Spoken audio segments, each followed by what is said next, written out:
Coming up tonight on Primetime Local News. An enforcement officer bylaw is passed in the border city. And we chat with a local coach winning some hardware. Plus our weekly edition of Retrospect.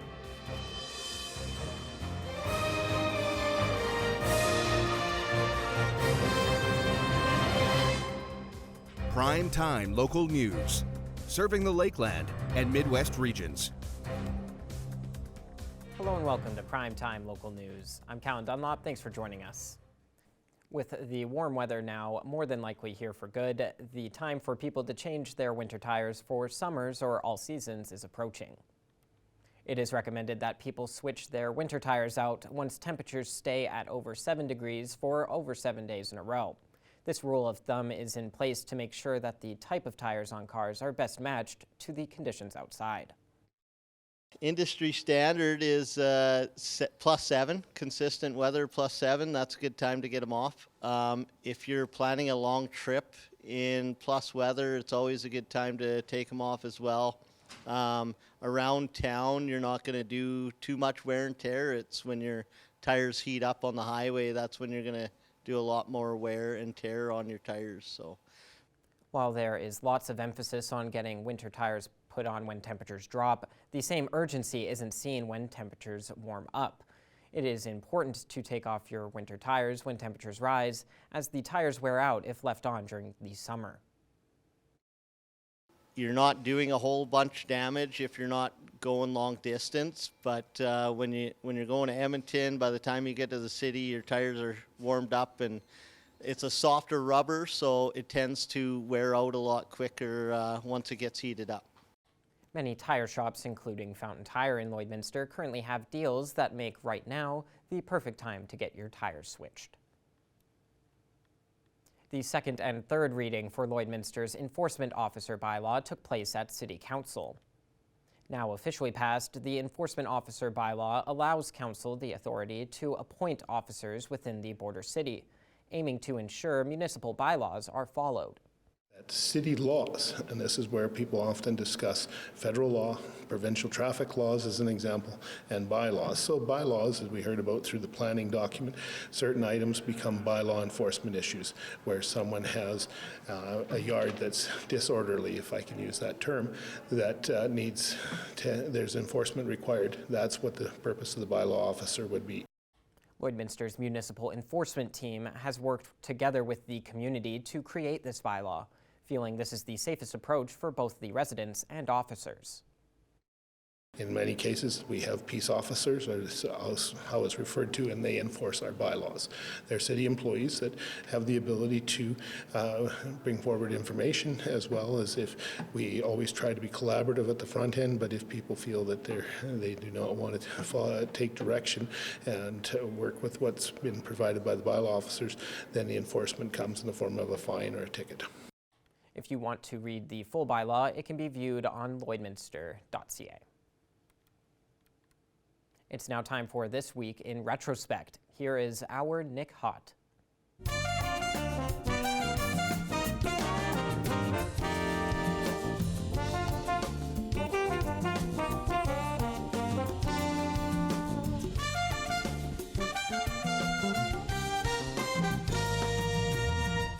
This week on Retrospect, we travel back to the year 1995 for a look into a baby calf born with unique proportions. Dad and Mom right now. So you're going to give her back to her mom? Or Yeah. This heifer calf, now called Puddles by its surrogate family, was born on Monday night. She weighs only 20.8 pounds and stands less than 16 inches high. Jack Moylan says her background is a bit of a mystery.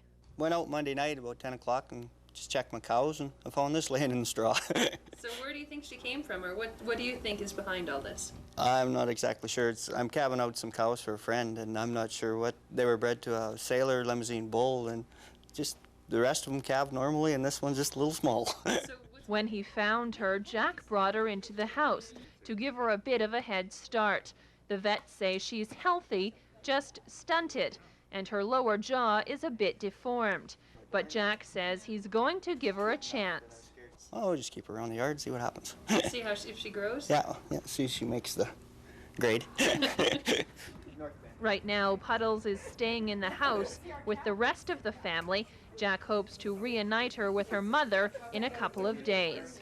Leanne Niblock, NewsHour Final. Next, we jump forward to the year 1996 for a look into how an offline satellite affected people. Around 2 o'clock yesterday afternoon, the multi-million-dollar Anik E1 satellite went down, cutting out some telephone service and knocking TV and radio networks off the air. The spacecraft is usually flying like this relative to the Earth, and the South Solar Array, although it functions normally and is functioning normally, the connection between the array and the payload something has happened. Telesat Canada says it won't be able to fix the satellite, which has caused problems across the nation, including the Midwest. Broadcast Center Operations Manager Shane McQueen says news and sports feeds have been lost, along with causing other difficulties. It's also caused some problems with other programming feeds that have been bumped in favor of getting some of these networks back on the air on Anik E1, the sister satellite. So it's been of a hassle all around, but we're getting around it. It's affected local media operations as well. For the news department, first and foremost, we lost out for radio. We rely on a service called Broadcast News, and it's fed by satellite to radio stations, television stations across the country. And without it, we have no provincial, no national, no international news, no audio clips for the radio, weather, pretty much everything. We're at a loss, but we may do because, of course, we have a lot of local content. Boundary Ford was also affected by the power outage, as the dealership uses interactive television via satellite to provide training for its staff members. We could still use the internal computer systems, but our DCS, or communications with Ford, basically there was nothing there. Everything seems to be up and running this morning with that portion, but our training satellite and stuff, there's no activity at all. So as a result, we've had to cancel some meetings here today with Ford. It's not known at this time when all the problems will be solved, but the majority of Telesat clients have since been restored, as other satellites are now being used to rectify the problem. Jim Unger, NewsHour. Lastly, we jump forward to the year 1997 for a look into ergonomics. A typical scene. A worker typing away, getting through a busy day at the office. But more and more research has shown the long-lasting effects of such work, from carpal tunnel to back problems. The answer? Ergonomics. It's a concept that's been around since World War II, but still unknown to much of the working world. Ergonomics is changing the work environment to fit the worker, reducing the amount of injuries, increasing productivity, and have a happier work environment. These changes can range from phone location to chair positioning to the elimination of filing cabinets, which are often heavy and awkward. The marketplace is also seeing new lines of altered equipment and gadgets, all in the name of ergonomics. But ergonomics goes beyond the workplace. In your home, something as simple as alternating your feet on a stool while you do dishes can do wonders to relieve stress on your back. Even vehicles are showing ergonomically sound options, adding mirrors, new easy-to-read gauges, and extra comfort seating. If you are feeling hesitant about creating an ergonomically friendly environment, experts say looking at the long list of benefits, both physical and financial, could soon change your mind. They found large companies that have used it, that workers' compensation has decreased dramatically, absenteeism from work has decreased dramatically, and productivity has increased, and they find that generally the staff are much happier at work. Nancy Hixt, Health Watch. And that's all for this week of Retrospect. Retrospect is brought to you by Webb's Machinery. Find New Holland products at Webb's Machinery, your dealer in Vermilion, Vegreville, Lamont, Wainwright, St. Paul, and Consort.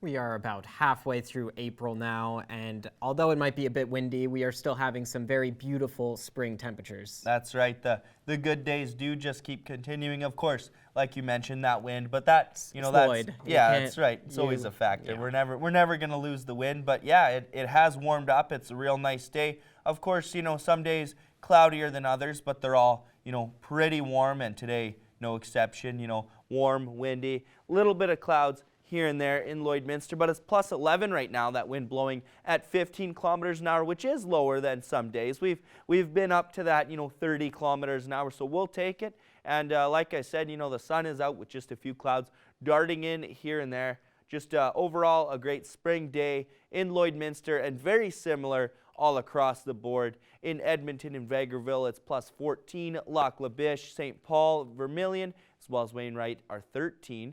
Bonnyville, Cold Lake, and Provost are plus 12.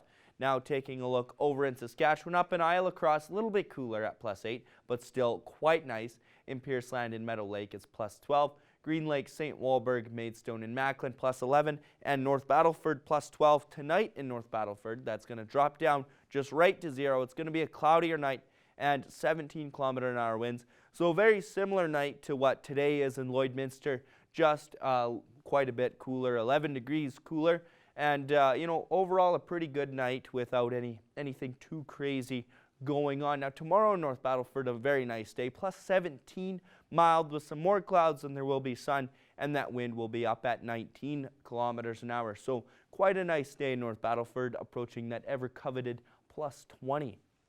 Now tonight in Cold Lake, it'll be plus 1. It's going to be a cloudier night and less windy than in North Battleford, just at around 11 kilometers an hour, as opposed to the, in those mid to late teens that North Battleford will be experiencing. Now tomorrow in Cold Lake, it's going to get up to plus 14, so not quite as warm as North Battleford.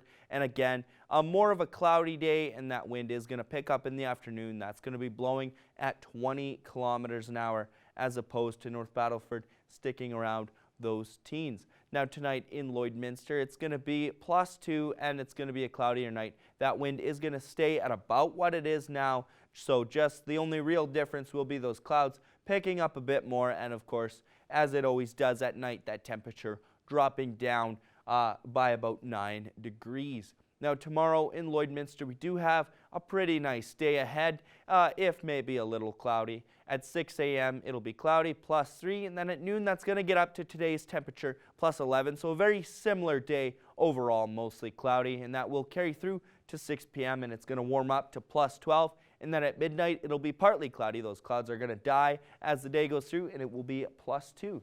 Now taking a look at your 3-day forecast, tomorrow will be breezy in the afternoon with a high of plus 14. Then Wednesday will be a bit windier and cooler with that high at only plus 8. Then Thursday, those clouds will build up a little bit, and the high will be plus 5. So we do have the temperature declining throughout the week, but it should still be a good spring week. That's your first look at the weather. We'll have more news after the break.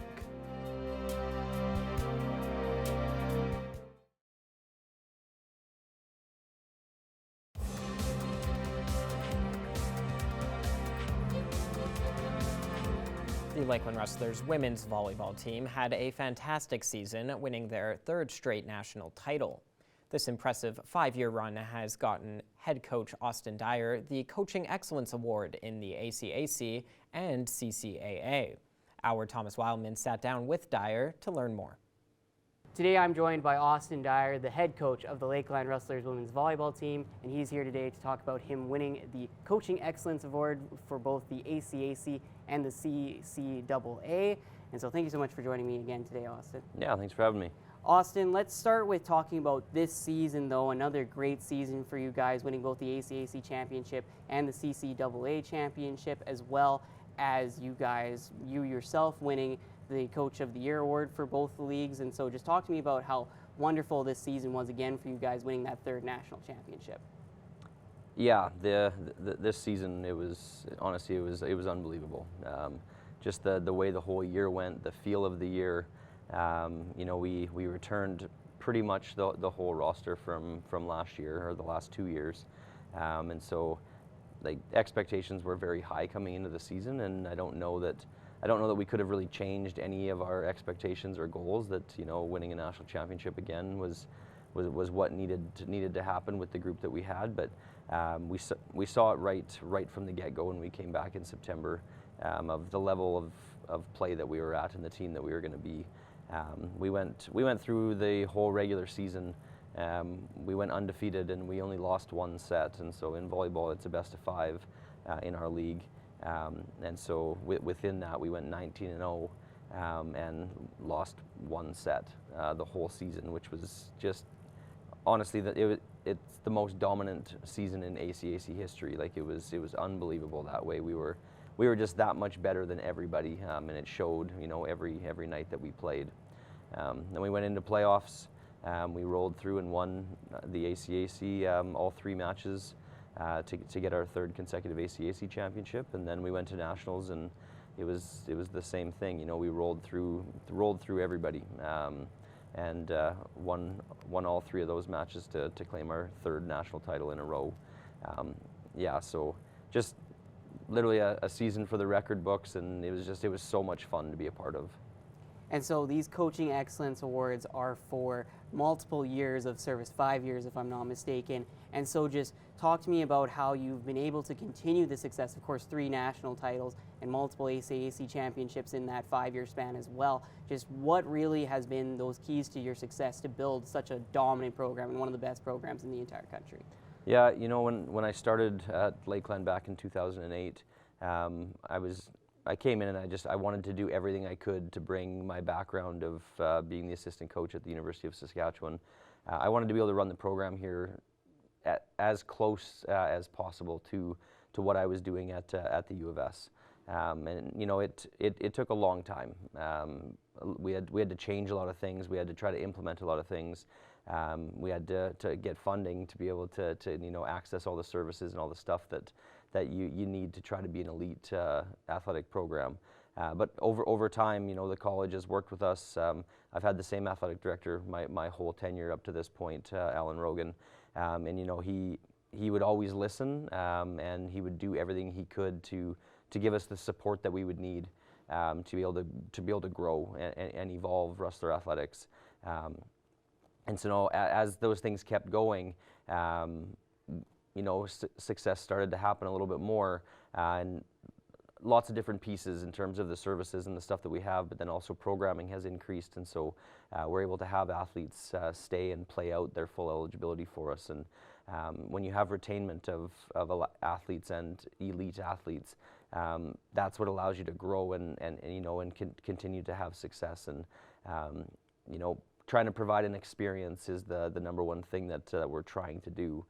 You know, if we can provide an experience here that's a little bit unique compared to all of our counterparts, it helps with retainment. It helps with building culture and the program that we're trying to build. And so, you know, all of those things kind of combined allowed for the success that we've had.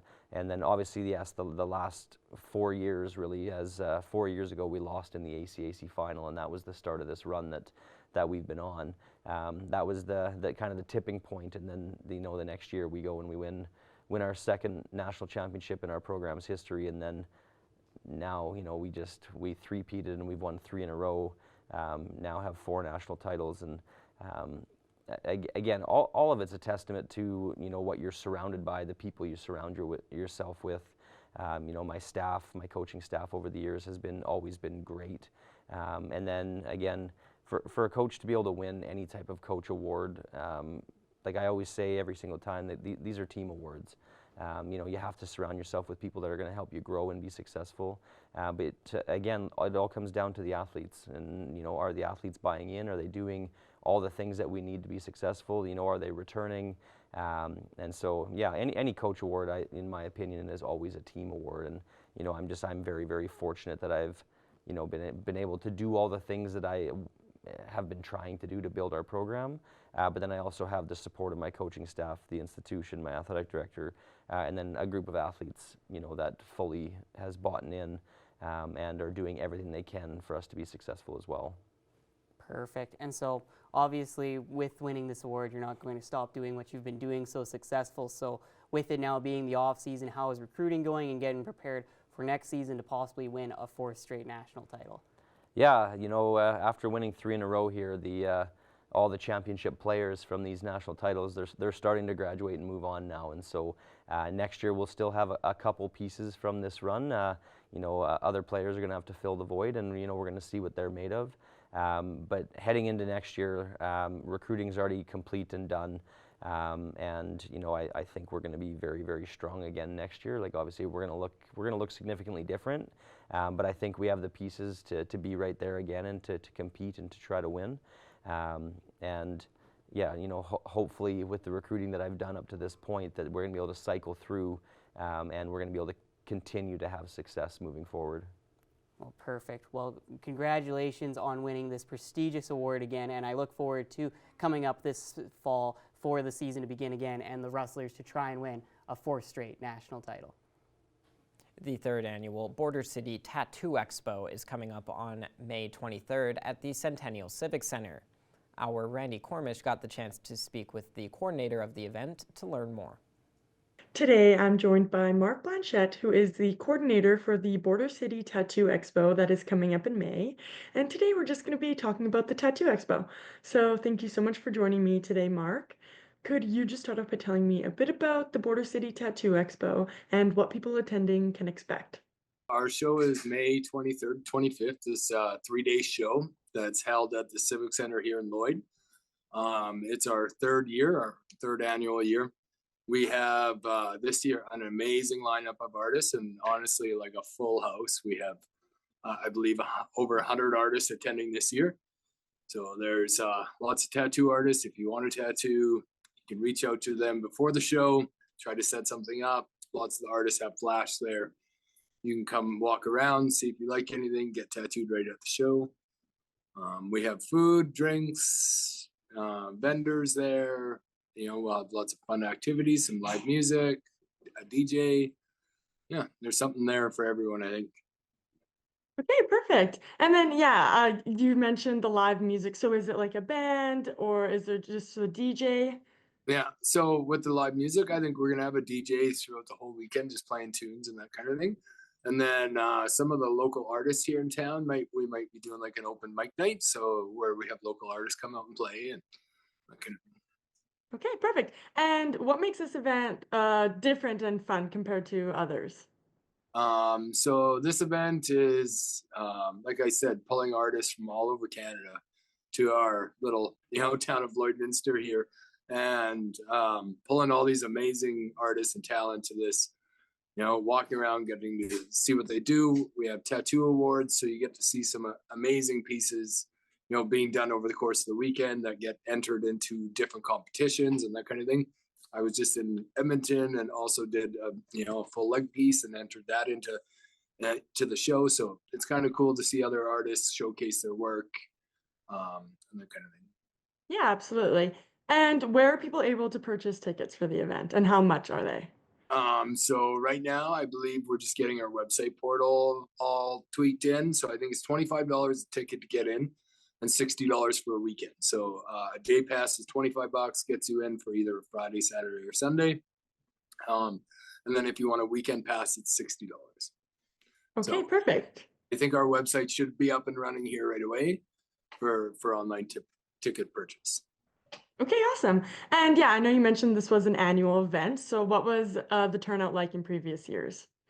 So our first year was really, really good in attendance-wise. We had a really great attendance. Our artists, it was our first year, so just trusting that we can actually do a good show is the tough part to the artists. So I think once we showcase that, we can put on a good show.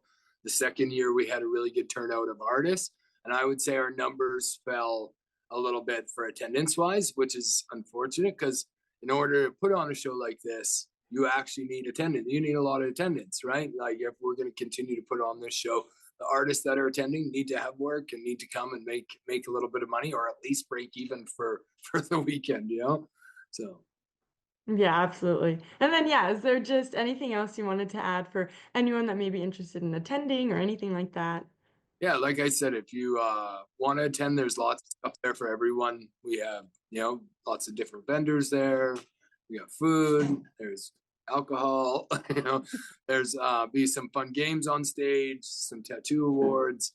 And if you're looking to come and just check it out, you're more than welcome to just walk around. You don't have to get a tattoo by any means. There should be airbrushing there for airbrush tattoos for kids, that kind of thing. So Friday is our adults night. So It's adults only on Friday. Saturday and Sunday we're open up to all the public. I think Friday we just like to keep it for the adults to have some fun, you know. And so if you are coming to the show, like I said, if you can reach out to all the artists, we have them posted on our Facebook, Instagram, and webpage. So all the artists are uploaded there. You can reach out to them directly prior to the show to try to set up an appointment, or just walk around at the show and look at the art, see what people have for flash available for you to get at the show. Okay, perfect. And yeah, that was all the questions I had for you today, Mark. Thank you so much for taking time out of your day to do this. And I appreciate you telling me more about the Tattoo Expo. It's now time to take a look at your adorable animals in our pet picks of the day.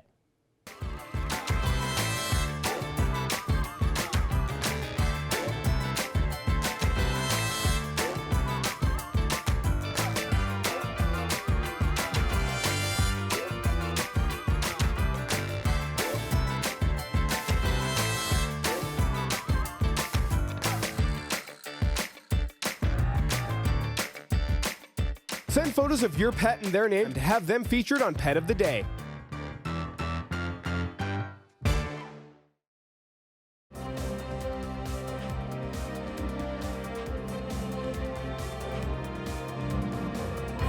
third annual Mother's Day High Tea event is coming up on May 10th at the New Life Community Church. Our Randy Cormish got the chance to speak with the event coordinator to learn more. Today, I'm joined by Katie Hines, who is the event coordinator for the Mother's Day High Tea event that is coming up. And today, we're just going to be talking about the event. So thank you so much for joining me today, Katie. Could you just start off by telling me a bit about the Mother's Day High Tea and what people attending can expect? Okay, so I would start off just by letting you know that a high tea is truly an elegant and refined experience. So I'd like to start by clarifying actually with what it is not. So I run into people that think that it's more closely related to like their traditional come and go tea that their grandparents have done, where guests kind of pop in and out and the food is all buffet style. But that's not what our event is about. A proper high tea, in my opinion, isn't a buffet style. It's actually a served 3-course menu.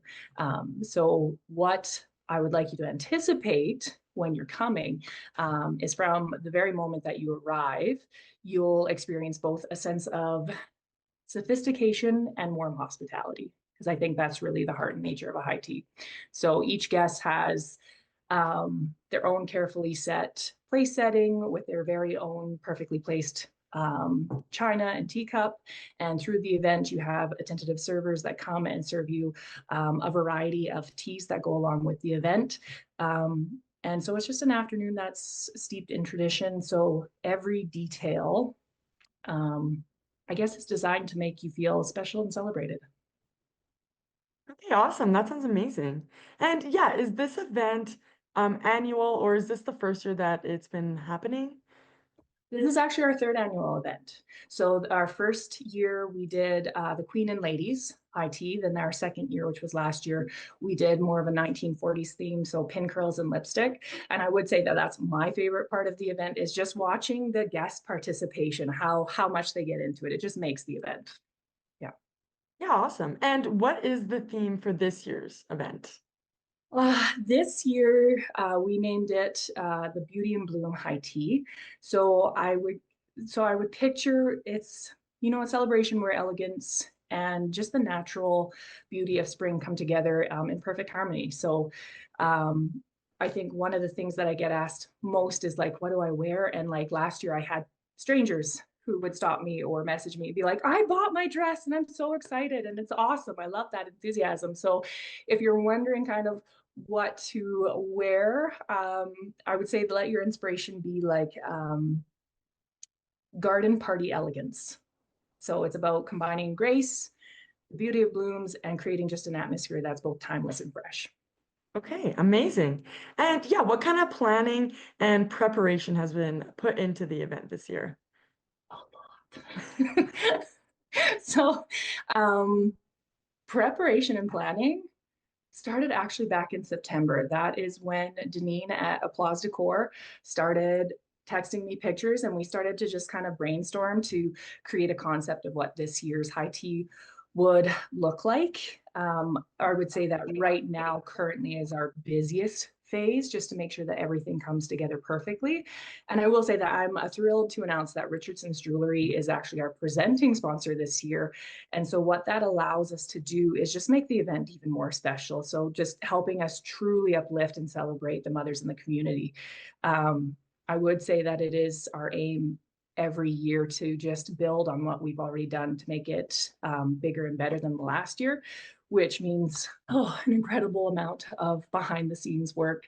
Everything from collecting, teapots, china, collaborating with the bakers and servers and volunteers. So a lot of time and effort goes into making sure that like every detail is flawless so that it truly is seamless and memorable. Yeah, absolutely. And yeah, where are people able to get tickets for the event? So ticket sales will come on Thursday. So that is April 10th. They will be able to call. Her name is Dawn at 780-305-1082. Okay, perfect. And yeah, what kind of food can be expected for people that are attending? What I'm currently in the process of doing is partnering with local bakers, chefs, artisans to create a traditional 3-course menu. So they get served on those 3-tier trays. First course is always our delicate finger sandwiches. Then second course is your freshly baked scones with clotted cream and jams. And then the final selection is just mouth-watering sweets. And then we pair that with a tea tasting along with the high tea. So it's a high tea with a bit of a twist. Okay, awesome. And yeah, that was all the questions I had for you today, Katie. Thank you so much for taking time out of your day to do this. And I appreciate you telling me more about the event. Thanks, Randy. Coming up after the break, our Lane Hoffert will have another look at our evening weather forecast.